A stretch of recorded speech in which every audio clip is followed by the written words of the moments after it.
ఇలా ఓ పెద్ద పెద్ద మాటలు బీజేపీలతో మేము కొట్లాడటం ఎడగొట్టాడు మీరు. ఇలా బీజేపీలను ఓడగొట్టింది ఎవరు?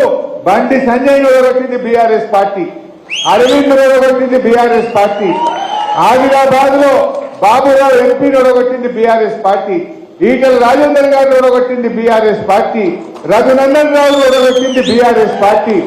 అసలు బీజేపీతో కొట్లాడింది బీఆర్ఎస్ పార్టీ కదా. गंदा बात फैलाते जा रहे लोग। कौन हराए बीजेपी को? बीआरएस पार्टी ने हराए। वो बीजेपी का गवर्नर साहबा जो बिल असेंबली में पास करके हम पर भिजाए, वो पूरा बिलों को रोके रखा। अब कांग्रेस आने के बाद पूरा पास कर देगा। अब कौन किससे मिल गया?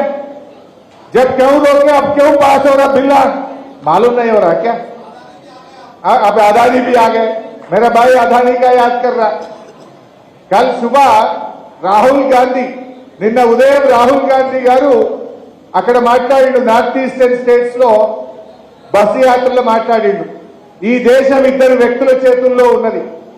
అదానీ అంబానీ చేతుల్లో ఈ దేశం ఉన్నది. ఈ రెండు వ్యక్తుల చేతుల్లో 500 కంపెనీలు ఉన్నాయి. అదానీ అవినీతి వెనుక ప్రధాని ఉన్నాడు అని అక్కడనేమో రాహుల్ గాంధీ మాట్లాడతాడు. పొద్దుగాల రాహుల్ గాంధీ అదానీని అవినీతి పరుడు, అదానీ అవినీతి వెనుక ప్రధాని ఉన్నాడని పొద్దుగాల రాహుల్ గాంధీ మాట్లాడితే, పొద్దుకేమో రేవంత్ రెడ్డి పోయి అదానీని అనిపించుకుంటాడు. మరి ఇప్పుడు ఈ రేవంత్ రెడ్డిది కరెక్టా, రాహుల్ గాంధీది కరెక్టా? ఆయననేమో అవినీతి పరుడు అంటాడు, ఈయననేమో అనిపించుకుంటాడు.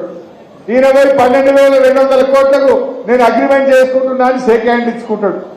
మరి ఇప్పుడు ఇవాళ ఏందనేది మనకు అర్థమైతలేదా? ఇలా బీజేపీ లాంటి మతతత్వ శక్తుల మీద పోరాడింది బీఆర్ఎస్ పార్టీ, సెక్యులరిజాన్ని కాపాడింది బీఆర్ఎస్ పార్టీ, అభివృద్ధిలో ముందుకు పోయింది బీఆర్ఎస్ పార్టీ. కాంగ్రెస్ వాళ్ళు ఏమేమి బీజేపీతో కొట్లాడటమన్నారు. మొన్న పోయింది ఢిల్లీకి, పాలమూరు ప్రాజెక్టుకు జాతీయ హోదా అంటే ఇచ్చేది లేదు పోనన్నారు. మరి కొట్లాడుతురా? పూలదండలు వేస్తున్నారు. మెడలు వంచుతామన్న కాంగ్రెస్ పార్టీ వాళ్ళు బీజేపీ కేంద్ర మంత్రుల మెడల్లో దండలు వేయడానికి పోటీ పడుతున్నారు. పూలదండలు వేసి వాళ్ళని ప్రసన్నం చేసుకునే ప్రయత్నం చేస్తున్నారు. ఏది మీ పోరాటం అని అడుగుతా ఉన్నా. ఇవాళ ఎవరితో కుమ్మక్కైనరో మా తెలంగాణ ప్రజలకు ఇవాళ ఒక విషయం స్పష్టంగా అర్థమైపో వచ్చింది.